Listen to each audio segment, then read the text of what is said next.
નમસ્કાર. પ્રથમ વંદન માતા પિતાને જન્મ દીધો જેણે સંસ્કારોથી સંચિત થઈને ધન્ય થયા છે રે.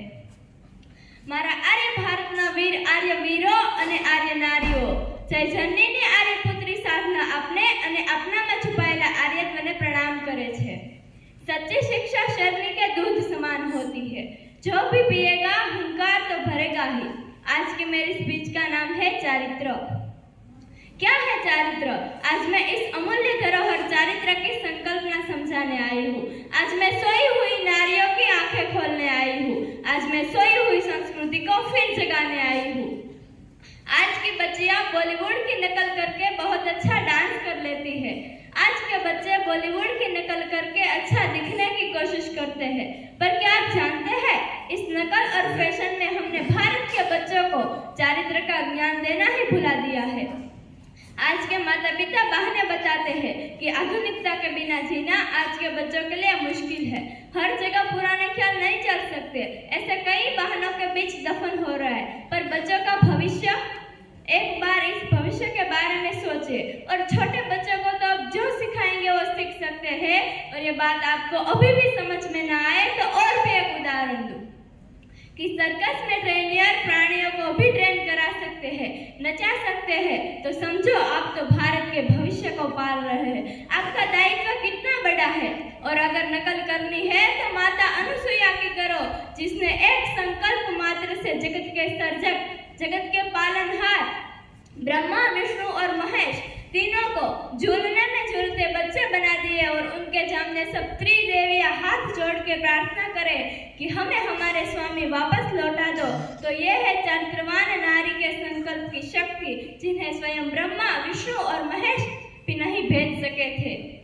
अगर नकल करनी है तो उस उर्मिला की करो, जिसने 14 साल तक तपस्या की, एक बार भी नींद न लगाई और अपने स्वामी लक्ष्मण को अजय और इंद्रजीत के सामने विजयी बना दिया.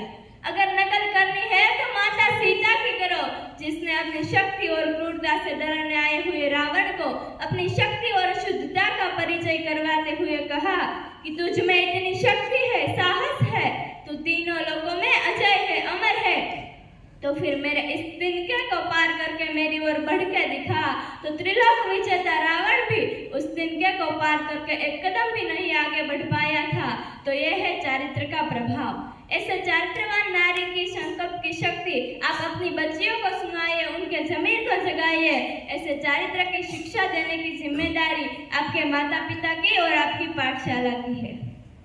आज के बच्चे बड़े हीरो बनने की कोशिश करते हैं, पर मेरे गुरु कहते हैं कि सच्चा हीरो तो राम है, जिसने माता सीता के लिए 7 समुद्र पार राम सेतु बनाया और विश्व को शुद्ध प्रेम का उदाहरण पेश किया. सच्चा हीरो तो लक्ष्मण है, जिसने अपने भैया के लिए नींद और राजमहल का त्याग किया. उतना ही नहीं, उन्होंने एक ऐसी लकीर खींची कि विश्व आज उसे लक्ष्मण रेखा के नाम से जानता है. सच्चा हीरो तो हनुमान है, जिसने अपने प्रभु के लिए इतनी बड़ी छलांग लगाई कि सबसे बड़ा समुद्र लांघ गए. और वहां गए तो जब माता सीता ने पूछा कि तुम कौन हो, तो उत्तर पे तौर पे मैं राम भक्त हूँ माई, ऐसा उत्तर दे. ऐसी अनमोल संस्कृति पर हम किसकी नकल कर सकते हैं? अगर नकल करनी है तो कीजिए, भरत की नकल कीजिए, जिसने अपने भैया के लिए माता के बुरे वचनों का त्याग किया. उतना ही नहीं, उन्होंने राजमहल, राजगादी का त्याग किया और सन्यासी जीवन में राजपाट संभालते रहे. अगर नकल करनी है तो शबरी के विश्वास की कीजिए, जिसने 70 साल तक राम का इंतजार किया, गुरु के एक विधान के आधार पर कि बेटी तेरे राम तुझे खुद मिलने आएंगे. इतना सौभाग्य तो स्वयं हनुमान जी को भी नहीं प्राप्त हुआ था कि राम खुद उनको मिलने आए. ये विश्वास और गुरु भक्ति की धरोहर के आप वारसदार है.